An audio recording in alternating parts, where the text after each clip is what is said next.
Hello everyone. This is a paper 2 A-level mathematics, and it is a question of a past paper, a topic implicit functions, derivatives. If you like the lesson, please subscribe so you can see more lessons like this one.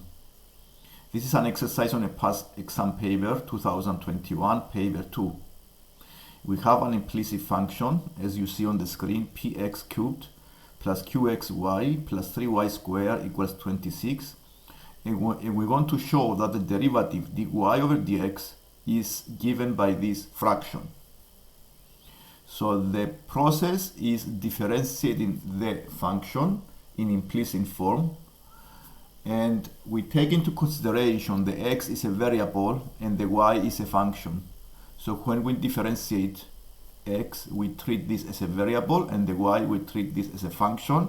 If we have a multiplication of two functions, we need to use the product rule. So we start by differentiating the px to the power of 3. This gives you 3px squared. The next term is qxy. This is we can treat this as a multiplication of two functions. So we use the product rule. So we differentiate the first one. Qx give you q times y plus the qx times the dy over dx. This is the product rule of differentiation. Plus the derivative of the 3y squared.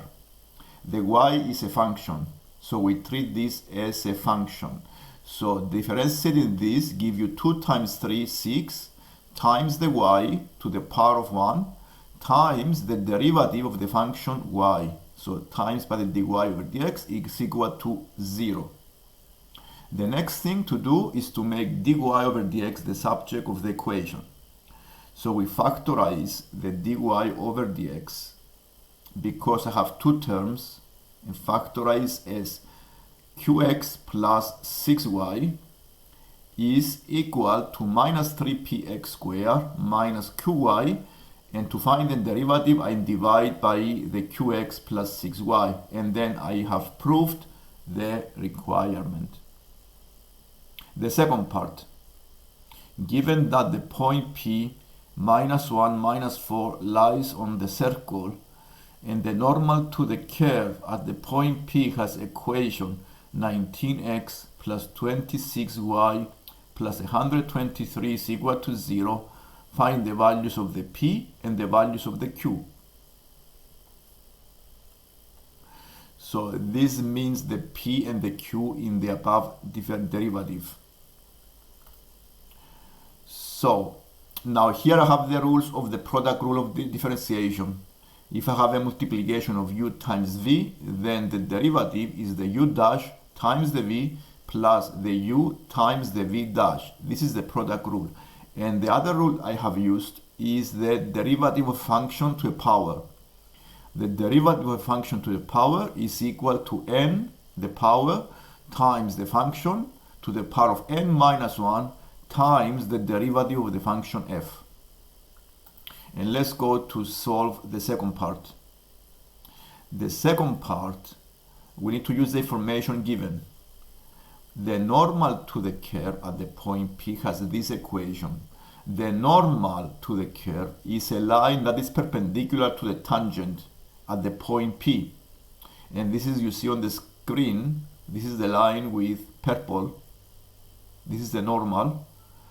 And using the derivative of the function, we can find the derivative of the tangent, and then using the gradient of the normal, I can also find the derivative. What is this equal? Because the normal and the tangent are perpendicular, and I can use the perpendicular condition.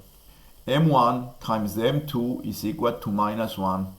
But first thing to do is to put the point P into the equation of the function and find the equation. So I use the point P into the equation, and as you can see here, I use the point P, and then I wrote the y, yeah, I mean the derivative is 26 over 19. I found the derivative by using the values of the point P into the expression. And then I rearrange this equation. This is the equation of the normal, and I found the gradient of the normal. If the gradient of the normal is 19 over 26, the gradient of the tangent is 26 over 19. And this helps you make an equation. You see, I make this expression equal to 26 over 19 because the dy over dx represents the derivative, the gradient of the tangent, or the gradient of the curve at the point P. So this equation is an equation that I can use and find the values of P and Q. Another equation is to use the point P, the x and the y, the point P into the function in implicit form, and find a second equation. So this is what I did, and I found the equation minus P plus 4Q equals minus 22. And now solving these two equations using the method of simultaneous equations by substitution, we can find the values of the P and the Q. The process I did after that is to use the method of solving simultaneous equations by rearranging. I use cross multiplication here, and I simplify the two equations in two linear equations. Minus P plus 4Q is equal to minus 22. The second equation is minus 57P plus 102Q equals minus 624. Solving this pair of equations give you the two values of P and the Q, and this answers the question. Now, if you like the lesson, please subscribe and to see more lessons like this one. Thank you.